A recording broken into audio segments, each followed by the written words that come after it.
सुमेरु मठ के नाम से प्रसिद्ध, जहाँ भगवत्पाद आदिगुरु शंकराचार्य भगवान आकर के निवास किया था काशी में। अभी उनका 2529 तो जन्म उत्सव गया, 30वां गया। तो अब उस क्रम से देखा जाए तो 15-16 अवस्था में काशी में आए थे। तो लगभग आज के 2515 वर्ष पूर्व यहाँ पर आदिगुरु शंकराचार्य भगवान आए और यहाँ पर कई ग्रंथों का लेखन किया। ये अत्यंत ऐतिहासिक राजगुरु सुमेरु मठ है, जिसके अनेक महंत की यह परंपरा यहाँ पर लगी हुई है। और अभी वर्तमान में हमारे विष्णु स्वरूप ब्रह्मचारी जी इसका संरक्षण संवर्धन कर रहे हैं। और जिनके गुरु जी कलकत्ता में रहते हैं, बीच बीच में उनका यहाँ निर्देशन प्राप्त होता है। और आप भी यहाँ की परंपरा है श्री विद्याक्रम कालीक्रम, जो अत्यंत गुरु है तंत्र शास्त्र के अनुसार देखा जाए, उन सबके यहाँ साधक हुए हैं। आज भी साधना होती है यहाँ पर। यहाँ पर जिस आश्रम में हम लोग बैठे हैं, यहाँ पर भी तंत्र की दृष्टि से कई विलक्षण यहाँ पर आसन वगैरह है। और तो यह जो परंपरा का संरक्षण और संवर्धन यह मठ लगातार कर रहा है। आज हम सबका सौभाग्य है कि यहाँ पर यह त्रयोदशी का कार्यक्रम हम लोग कर रहे हैं। इस बहुत पहले से हम यहाँ आते रहे, यहाँ दर्शन किए। जो यहाँ के महाराज जी से इनका वो चित्र है, उनके पास हम लोग आते थे। ऐसे जो महाराज जी, उनका नाम को कुछ नहीं है,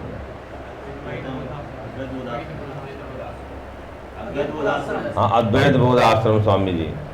और इसी जो आगे श्यामा चंद्र लाहिड़ी जी का यह गली जाती आगे 64 मठ है। 64 मठ के पास में ही मधुसूदन सरस्वती जी महाराज जी ने, कुछ लोग कहते हैं यहाँ, कुछ लोग कहते हैं 64 मठ के पास में, अद्वैत सिद्धि ग्रंथ का लेखन किया है। तो यह जो परंपरा है, यह जो क्षेत्र है, यह पुराण के अनुसार सब काली क्षेत्र के अंतर्गत आता है। यह शक्ति क्षेत्र में आता है। तो ऐसे शक्ति क्षेत्र में आकर के आदिगुरु शंकराचार्य भगवान और उसके बाद में आदरणीय मधुसूदन सरस्वती जी भगवान आचार्य चरण और यहाँ पर धर्म सम्राट करपात्री स्वामी जी भी यहाँ आए हैं। तो ऐसे जो अद्वैत परंपरा के जो महान महान संत महात्मा अवतारी पुरुष, उन सब ने इस काशी के अंतर्गत राजगुरु सुमेरु मठ को अपने जीवन यात्रा में साक्षी बनाया है। उसी यात्रा के साथ अपनी परंपरा का अनुसरण करते हुए हम लोग भी आज यहाँ समवेत हैं। यह अत्यंत पवित्र जो ज्येष्ठ मास, उस ज्येष्ठ मास की यह कृष्ण पक्ष की यह त्रयोदशी और भौम त्रयोदशी है। मंगलवार के होने के कारण भौम प्रदोष है। कहीं हम देख रहे थे पंचांग में भौम प्रदेश में ऋण या निवृत्ति करने के लिए अत्यंत आज का उपवास का फल है, कहीं पंचांग में लिखा है। तो हम लोग समझे कि हमारे पास देव ऋण, पितृ ऋण, मातृ ऋण है।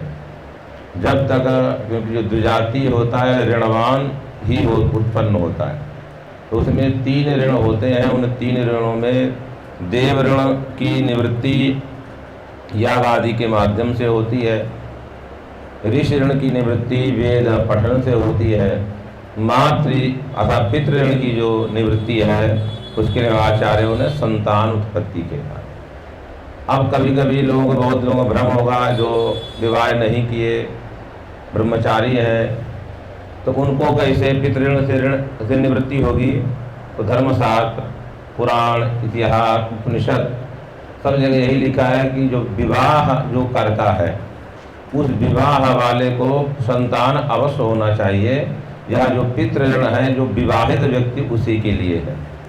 अर्थात हमारे यहाँ जो विवाह का निमित्त है वह अपने पितृ ऋण से निवृत्ति करने के लिए किए है। इसलिए कहा जाता अपुत्र से गतर नास्ते गतर नास्ते। वहाँ तात्पर्य निंदा भी नहीं है, वहाँ तात्पर्य है कि यदि अपुत्र होगा तो निवृत्ति नहीं कर पाए ऋण का, इसलिए संतान गृहस्थ को होना आवश्यक है। इसीलिए नहीं दशरथ जी को लोग कहे इंद्र के यहाँ गए, फिर उन्होंने उनका वो चले गए तो उनका आसन उन्होंने जहाँ बैठे थे पानी डाला, क्योंकि कोई संतान नहीं थी। वो लौट के गए, देखे तो ऐसा क्यों हो रहा है, तो उन्होंने कहा आपके कोई संतान नहीं है। तो यह इसका मतलब है कि जो गृहस्थ जीवन भोग विलास के लिए नहीं, एक ऋण निवृत्ति के लिए बना हुआ है। उस ऋण निवृत्ति संतान के माध्यम से होती है। तो हम आदि गुरु शंकराचार्य भगवत पाद से, भगवान विश्वनाथ से हम यही प्रार्थना करते हैं, हम लोगों के जो ऋण हमें जो प्राप्त हैं उन्हें सुगमता पूर्वक निवृत्त करके जो स्वस्वरूप है वहाँ तक हमें प्राप्त कराएं। इदानीम अस्माकं इयं या अत्यंत महनीया परंपरा वर्तते, काश्याः इयं परंपरा अत्यंत विलक्षणा वर्तते। यद्यपि बहुषु क्षेत्रेषु भारतदेशे शास्त्र चर्चा दरीदृश्यते, परंतु काश्यां यथा दृश्यते तथा न। यतो अत्र अनेके विकल्पाः सन्ति। कुत्रचित् वयं पश्यामः एकः वदति सर्वे श्रोतारः भवन्ति, कुत्रचित् वयं पश्यामः द्वौ वदतः इतरे श्रोतारः भवन्ति, कुत्रचित् वयं पश्यामः अनेके युगपदेव वदन्ति केचन एव श्रोतारः भवन्ति इति अत्यन्तम् अत्र वैलक्षण्यं वर्तते। किञ्च अत्र काश्यां किमस्ति, यदा कश्चन आचार्यः वदति तदानीमपि कश्चन छात्रः तत्र प्रश्नः तेनापि उपस्थाप्यते छात्रेणापि इति अत्यन्तं वैशिष्ट्यं वर्तते। इयं विचारपद्धति अत्यंत विलक्षणा वर्तते, यस्यां विचारपद्धतौ वयमपि समागताः इति अस्माकमपि जीवनम् अस्यां विचारपद्धतौ आगते सति अत्यन्तं धन्यतां याति। अतः अस्माकम् इदं दायित्वं, यतोहि काश्यामपि अयं राजगुरु सुमेरु मठ। भवन्तः जानन्ति एव सुमेरु शब्दस्य अर्थः। यदा अस्माकं माला भवति जपमाला, जपमालायां यदा गणना क्रियते मन्त्रस्य तदर्थं किमस्ति जपमाला अस्ति, तत्र एकः सुमेरु आगच्छति, तस्य सुमेरोः उल्लङ्घनं न भवति। एतत् मर्यादा वर्तते, न केवलम् एकस्यचित् एकस्मिन्नेव सम्प्रदाये। एतत् सर्वं वैदिकमूलकसम्प्रदायः वर्तते, तन्त्रमूलको वा सम्प्रदायः स्यात्, सर्वोपि सम्प्रदायः तं सुमेरुम् उल्लङ्घ्य अर्थात तं सुमेरुं न अतिक्रामति, अपितु सुमेरुपर्यन्तमेव गच्छति। एतावता अयं यः राजगुरु सुमेरु मठ वर्तते तावत् पर्यन्तम् अस्माकं गति अवश्यमेव भवेत्। ततः अग्रे गच्छामः न गच्छामः चिंता नास्ति, परन्तु एतत् पर्यन्तम् अवश्यमेव, अर्थात सारभूत तत्त्वमेव सुमेरु।